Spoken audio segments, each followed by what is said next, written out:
অফিসে আমি তিনাদেরকে আমন্ত্রণ জানালাম, আসুন একদিন বসবো, আমরা বসে আলোচনা করবো। আলোচনার মধ্যে দিয়ে নিশ্চয়ই শিক্ষা স্বাস্থ্য ব্যাপারে যেমন আপনারা আগ্রহী, সেই জায়গাতে কিন্তু আমি আগ্রহী।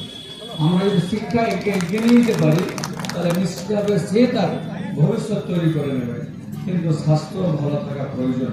তো স্বাস্থ্যের জন্য আমাদের এখানে কি পরিকাঠামো আছে আমরা সবটা নিয়ে কথা বলবো, এবং নিশ্চিতভাবে আমি আপনাদের জানিয়ে রাখি যে আমার দিক থেকে যতদূর চেষ্টা হবে আমি সবটাই কিন্তু 100% চেষ্টা করবো।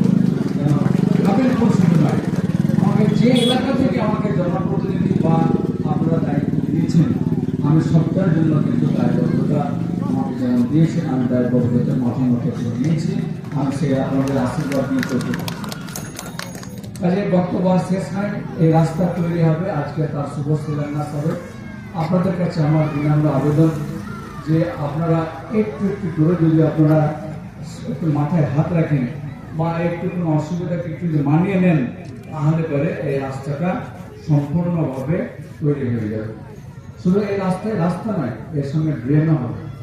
তো কাজে ড্রেনটা হলে আপনাদের যে রাস্তা ভাঙা বা রাস্তার ক্ষতি সেটা অনেকটাই কিন্তু ভালো থাকবে, রাস্তা মজবুত থাকবে, চলতেও সহজ হবে।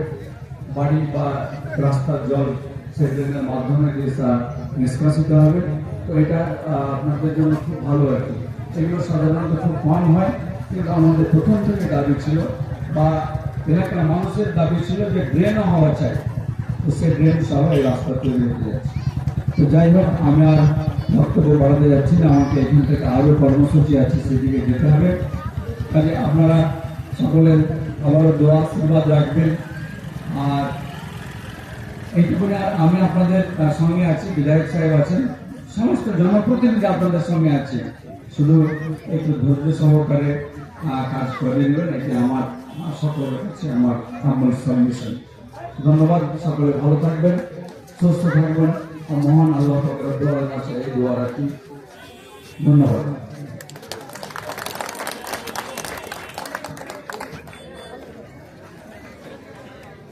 এই বাবু আমার বা রাস্তার মানুষের আমি দেখেছি পিডাব্লিউ দাবি, নিশ্চয়ই রাস্তাটা হোক। আমরা আপনাদেরকে সঙ্গে করে যেমন বহরমপুর জেলা শাসকের কাছে গিয়েছিলাম, আমার ইচ্ছাতে আপনারা গিয়েছিলেন কিনা আমি চলুন আপনারা আমরা এক, আপনার দাবি আমার দাবি এক, আমরা গিয়ে আমরা দেখা করে কথা বলি।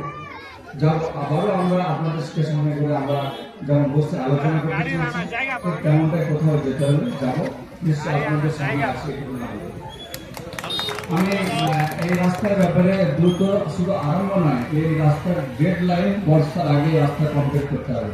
আমি এই মেসেজটা আমি আমাদের যে এই কাজের যিনি কন্ট্রাক্টর তিনাকে আমি বলে রেখেছি বাই ফোনে, এই মঞ্চে আজকে বসে আমি কথা বলছিলাম এই রাস্তার ডেড লাইন কবে শেষ হওয়ার, তাহলে বর্ষার আগে আগে আমি কাজ শেষ করবো। আশা করি আপনারা একটু সহযোগিতা করবেন, নিশ্চিতভাবে এটা হবে। মাঝে আমিও একবার দুবার আসবো, এসে রাস্তার জন্য দ্রুত সম্পন্ন হয় তার প্রয়াস আমরা সকলেই আমরা করবো, সকলে আমাদের কেন্দ্রের দায়িত্ব। ধন্যবাদ। এবারে আমরা সরাসরি শিলান্যাসে যাব, কিন্তু তার আগে আপনার জোরে হাততালি দিলেন কাবিলপুরের মানুষের জন্য এত কিছু পেলেন। ফরিদ সাহেব জিন্দাবাদ, ফরিদ সাহেব জিন্দাবাদ, মমতা ব্যানার্জি জিন্দাবাদ, মমতা ব্যানার্জি জিন্দাবাদ, বিধান পালন বিশেষ জিন্দাবাদ, কাবিলপুরের মানুষ জিন্দাবাদ, কাবিলপুরের মানুষ জিন্দাবাদ। দেখেন কাবিলপুর মানুষকে কত ভালোবাসে খলিল রহমান সাহেব, আমাদের এমপি সম্মানীয়। কাবিলপুর মানুষ জিন্দাবাদ বলছেন। এবারে আমরা সরাসরি ফিতে কাটতে যাব। আমাদের শুভ শিলান্যাস করবেন আমাদের সম্মানীয় আমাদের এমপি, আমাদের শ্রদ্ধেয় নেতা, আমাদের জঙ্গিপুরের সাংসদ খলিল রহমান সাহেব।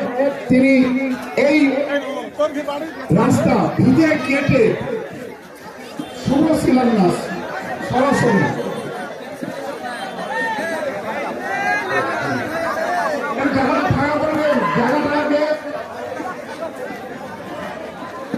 জায়গাটা একটু ফাঁকা করবেন,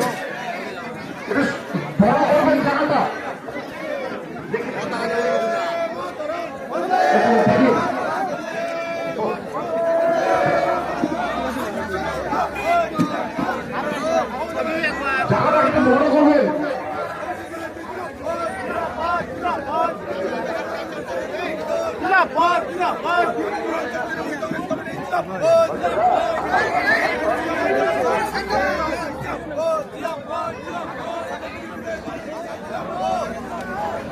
হ্যালো মাইকম্যান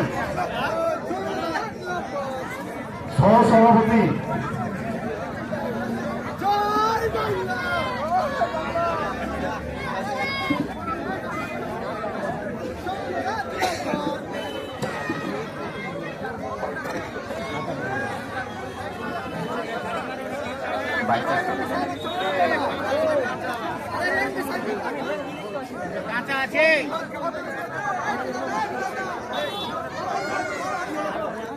মাইকম্যান কোথায় আছে?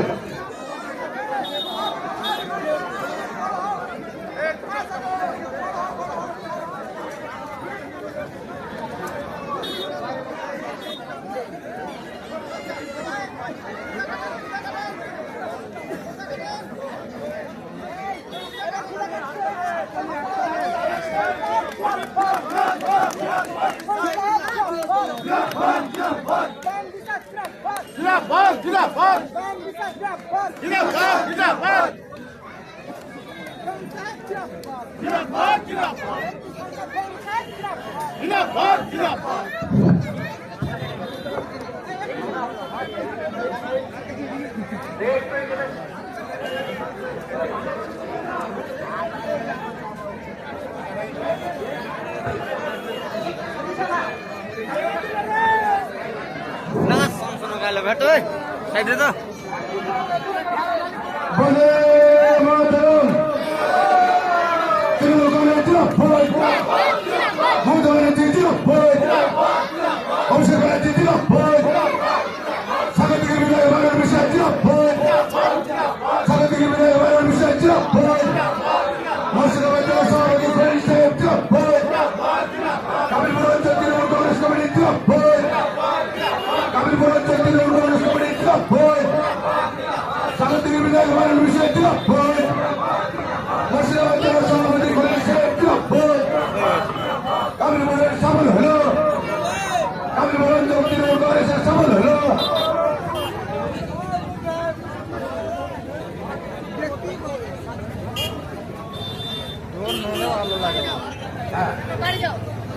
বন্দে মাতরম মমতা ব্যানার্জি অভিষেক ব্যানার্জি